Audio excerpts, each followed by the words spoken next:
The next programme will also be shown on BBC Two and ITV. This is BBC One, it's 9 o'clock. Who'll win the FA Cup? Jimmy Hill weighs up the Wembley chances of Fulham and West Ham with Bill Shankly and Bill Nicholson. Boxing, and John H. Stracey, Britain's welterweight champion, defends his title. When Britain applied to join the original 6 founding members of the European Economic Community, join the common market that is, French President Charles de Gaulle vetoed it, alone, twice.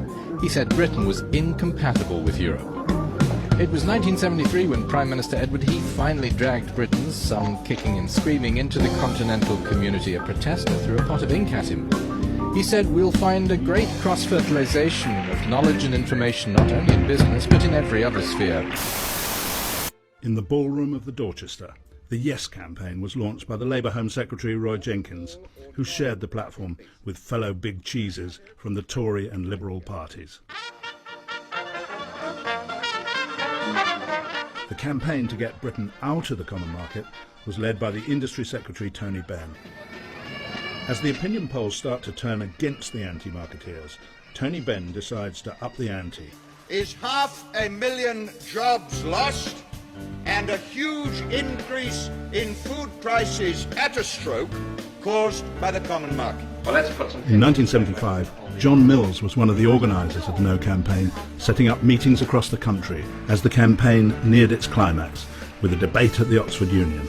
Mrs Castle was up against 2 of the most senior Europhiles, Ted Heath and the Liberal leader, Jeremy Thorpe.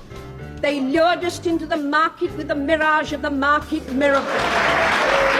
Holding these views as passionately and sincerely as she does, may we assume that if the vote is yes, she would not stay on to administer those policies as a minister? If the vote goes yes, my country will need me to save it.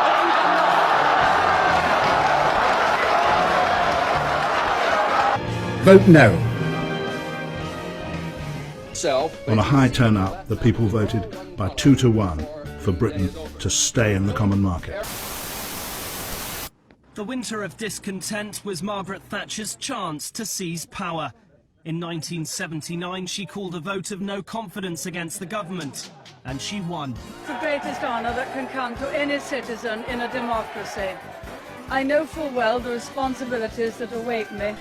We have not successfully rolled back the frontiers of the state in Britain, only to see them reimposed at a European level, with the European superstate exercising a new dominance from Brussels. Mr Delors said at a press conference the other day that he wanted the European Parliament to be the democratic body of the community, he wanted the Commission to be the executive, and he wanted the Council of Ministers to be the Senate. No, no, no.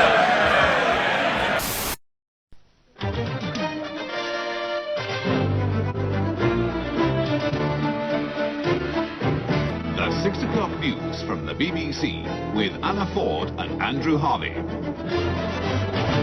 Good evening. The headlines at 6 o'clock. The government raises interest rates twice in one day to 15%. A unique day in London's financial markets ended with the Chancellor announcing that the pound was being suspended from the ERM and that the second of 2 dramatic interest rate rises during the day was after all cancelled. The government has concluded that Britain's best interests are served by suspending our membership of the exchange rate mechanism. The Prime Minister has been defending the Maastricht Treaty as the right way forward for Europe. Despite John Major's appeal to the Maastricht rebels, 26 Tories voted with Labour. Good evening. Despite doing everything bar stand on its head to persuade Tory rebels to fall into line, the government was this evening defeated in a Commons vote on an amendment to the Maastricht Bill. My own opposition to this treaty has been known for a very long time. I remember telling the Chief Whip years ago that wild horses wouldn't drag me into the lobbies for any more of this European nonsense. What we're saying to the government is there's more of this in store unless they look for a solution, and there is a solution. All we want is a referendum to let the people decide. If the government agree to a referendum, the rebellion is over, they can get the bill through very quickly indeed, and there'll be no more trouble.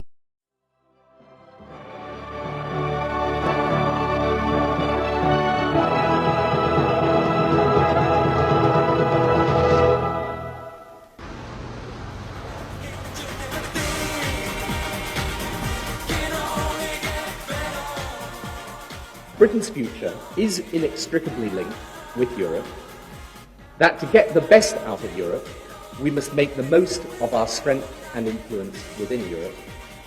We believe that in principle, British membership of a successful single currency would be beneficial to Britain and to Europe.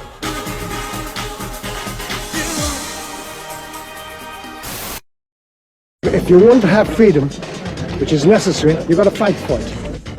Sir James Goldsmith, who founded the Referendum Party, arriving looking extremely cheerful at Putney. That none of the parties have a mandate from this election to take us into a federal Europe because they have all campaigned against it.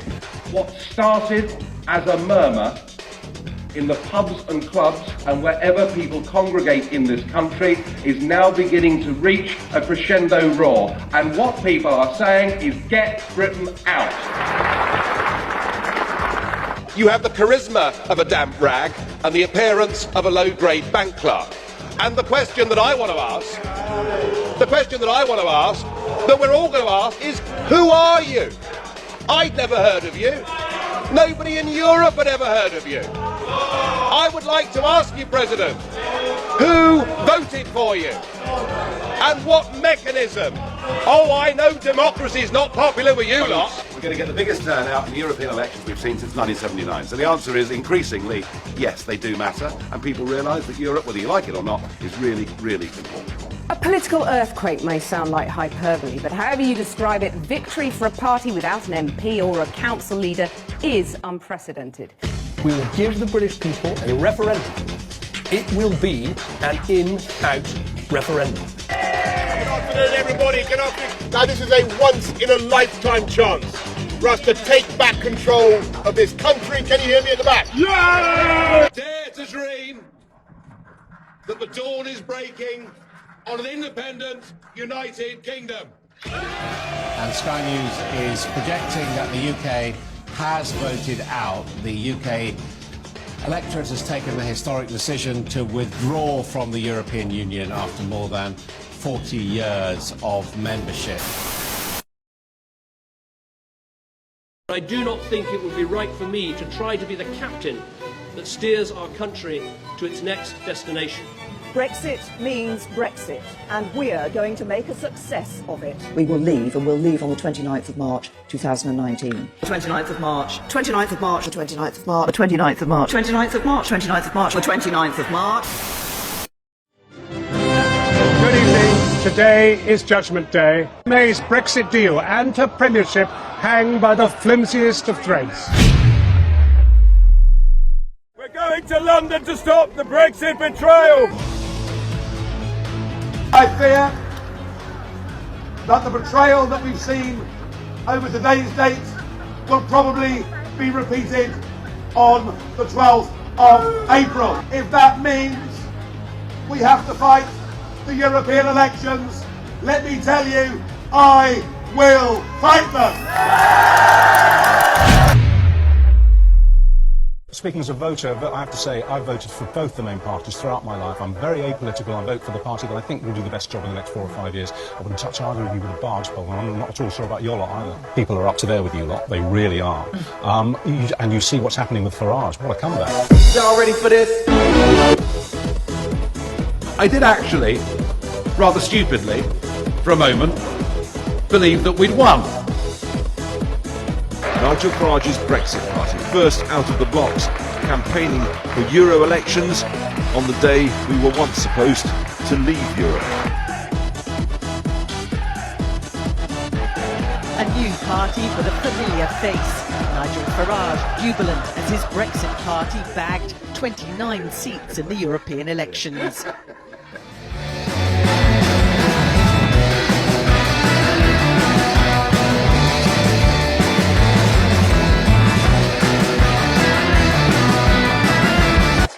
We did it! We pulled it off, didn't we?